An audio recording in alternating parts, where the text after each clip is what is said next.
Bienvenidos a este segundo video, en el cual daremos una introducción a Python, hablaremos de su historia y las características del lenguaje. Empecemos hablando de la historia de Python. Python fue publicado por Guido van Rossum, su primera versión salió en 1991 y la cual ya contaba con clases con herencias, manejo de excepciones, funciones y los tipos modulares. En 1994 publicó la versión 1.0, esta versión incluyó herramientas de la programación funcional, y en octubre del 2000 salió Python 2, a la cual se le incluyó la generación de listas y un recolector de basura capaz de recolectar referencias cíclicas. En 2008 fue lanzado Python 3, que rectifica fallas fundamentales en el diseño del lenguaje, las cuales se encontraban en Python 2, y finalmente en enero del 2020 el soporte para Python 2 fue cerrado. El nombre del lenguaje, curiosamente, no proviene de la serpiente, sino más bien del programa de televisión Monty Python's Flying Circus, un programa que Rossum adoraba, y por ende le dio ese nombre a su lenguaje. Las características del lenguaje primeramente serían que Python es un lenguaje interpretado. ¿Eso qué quiere decir? Que si yo tengo un código de Python, requiero del intérprete de Python para poder ejecutarlo. Este intérprete puede ser instalado en cualquier sistema operativo, tanto Linux, Mac o Windows. Y el intérprete lo que realiza son dos tareas simultáneas, es que primero traduce al lenguaje de la máquina y conforme va traduciendo va ejecutando el programa. A diferencia de los compiladores, ya que un compilador primero traduce todo el programa al lenguaje de máquina, guarda ese archivo en un ejecutable y luego es ese ejecutable al que llamamos para ejecutar el programa. Python no, Python va traduciendo y a la par ejecutando y no guarda la traducción, es decir, se vuelve a traducir cada que se ejecuta. Esto hace que el lenguaje sea más lento, pero nos da mayor portabilidad, ya que podemos correr nuestro código sin necesidad de estarlo recompilando, como en el caso de los compiladores, en cualquier lenguaje, ya que un compilador necesita que sea recompilado, o sea, más bien compilado especialmente para cada lenguaje. Es decir, existe un compilador para Windows, un compilador para Mac y uno para Linux. En cambio, Python no, es el mismo intérprete que te va traduciendo de conforme en qué sistema te encuentras. Por ende, nos da esta gran portabilidad, a pesar del sacrificio en velocidad. Sin embargo, ese sacrificio se vuelve poco al contar con el recolector de basura de referencias cíclicas que fue incluido a partir de Python 2. Ahora, Python tiene dos modos de ejecución, que es el modo estándar y el modo interactivo. El modo estándar es código que ya está totalmente probado, estamos seguros de que funciona y lo queremos correr totalmente de golpe, de inicio a fin. Es como el producto final que tenemos. Y el modo interactivo es un modo para pruebas en el cual es código que aún no sabemos cómo funciona y que queremos ver cómo se comporta. Idealmente en el proceso de desarrollo se busca que se intercale el uso del modo estándar y del modo interactivo. Python está basado en el lenguaje ABC. ABC era un proyecto de una empresa en la que trabajaba Rossum, el cual él decidió continuar, pero no tuvo un éxito que él esperaba, ya que las características de las computadoras de ese entonces hicieron que el lenguaje no tuviera un éxito, no fuera popular.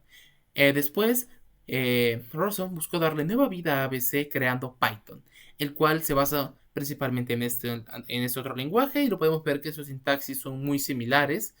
Y al ver la sintaxis nos lleva al siguiente punto, que es el Zen de Python. Python es un lenguaje que a diferencia de otros pone la legibilidad del código sobre otras cosas. Muchos lenguajes se preocupan más por optimizar otras situaciones antes que la claridad del código. En cambio, Python busca mantener siempre un código claro que sea incluso lo más parecido posible al pseudocódigo. Esa es una virtud de Python. Hay quienes no les gusta esto, pero en general es algo que vuelve a Python un lenguaje muy fácil de usar y que además nos da muchas ventajas. Este Zen de Python son políticas que debemos tener muy en cuenta a la hora de programar en Python. Y es que hermoso es mejor que feo, explícito es mejor que implícito, simple es mejor que complejo, complejo es mejor que complicado, sencillo es mejor que anidado, escaso es mejor que denso, la legibilidad cuenta y cuenta mucho. Los casos especiales no son lo suficientemente especiales para romper las reglas, lo práctico le gana a la pureza, los errores no deben pasar en silencio, a menos que sean callados o silenciados. Encara la ambigüedad, rechazar la tentación de adivinar. A veces nos pasa que creamos una variable C1 y no recordamos ni qué hacía después. Entonces, Python te dice, evita las ambigüedades. Debe haber una y preferiblemente solo una manera obvia de hacerlo.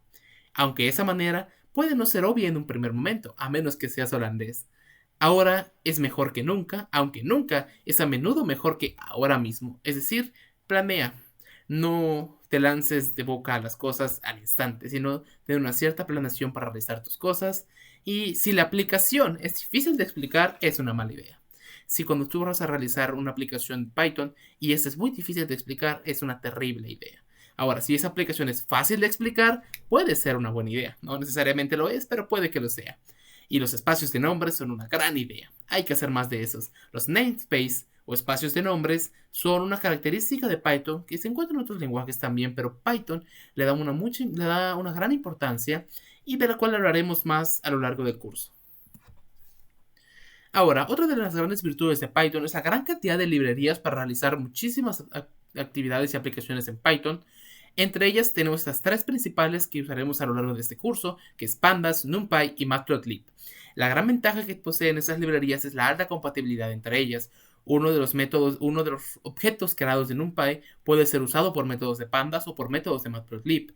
Esto es algo que no se ve muy comúnmente en lenguajes de programación. Si nos vamos a ejemplos como en Java, una librería instalada externamente al lenguaje de Java, por lo general sus objetos no son compatibles con los de otras librerías.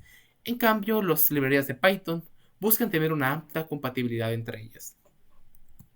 Ahora, ¿qué versión utilizaremos? En el curso utilizaremos Python 3, sin embargo, ha habido una gran pelea, debate a lo largo de la historia entre si es mejor Python 2 o Python 3. De hecho, originalmente estuvieron lanzados para coexistir, ya que Python 2.6 fue lanzado a la par de Python 3.0 y posteriormente Python 3.1 y Python 2.7 salieron a la par. Sin embargo, Python 2.7 fue la última actualización de Python 2. Después solo recibió actualizaciones de seguridad, mientras que Python 3 continúa actualmente evolucionando. Ahora, esta discusión se debía más que nada a que no hay una compatibilidad como tal entre ambas versiones. Es como tener dos lenguajes diferentes. Como vemos aquí un pequeño ejemplo, para imprimir hello en Python 3 hacemos print hello como una función. En cambio, Python 2 print era una palabra reservada, print hello. Esto hacía que el código de Python 2 no necesariamente pudiera correr con el intérprete de Python 3 y viceversa. Sin embargo, esta discusión terminó a inicios de este año, 2020, ya que el soporte para Python 2 llegó a su fin. Este reloj es de una página llamada Python Clock, en la cual se buscaba tener una cuenta regresiva de cuánto tiempo de vida le quedaba a Python 2, es decir, cuánto duraría su soporte, y finalmente llegó a su fin a inicios de este año. Entonces Python 2 ya no recibirá más actualizaciones ni de seguridad. Por ende, como dicen en la página de Python, Python 2 es legado, pero Python 3 es el presente y futuro del programa, del lenguaje de programación. Por ende, es la versión que utilizaremos en este curso. Ahora, ¿qué distribución utilizaremos? Utilizaremos Anaconda, la cual es una distribución libre que puedes instalar tanto en Windows, Mac o Linux. Es una distribución principalmente utilizada para el uso científico de Python, para matemáticas, estadística, ciencia de datos, machine learning, algoritmos numéricos, etc. Es muy utilizado en el área científica, ya que tiene muchas virtudes que nos van a ayudar a hacer más fácil y mejor nuestra experiencia con Python en el área científica y en el análisis de datos específicamente, que es de lo que trata este curso. Hablaremos más acerca de su interfaz y de sus virtudes a lo largo del curso. Las IDEs que vamos a utilizar son Spider y Jupyter, que ya vienen integradas en Anaconda. Son IDEs muy poderosas que nos permiten combinar tanto el modo estándar como el modo interactivo para trabajo conjunto y hacer más fácil el desarrollo de aplicaciones. Son IDEs muy poderosas. Cada una tiene sus virtudes y las iremos intercalando dependiendo de las necesidades que tengamos a lo largo del curso, y más adelante hablaremos más a fondo de ellas.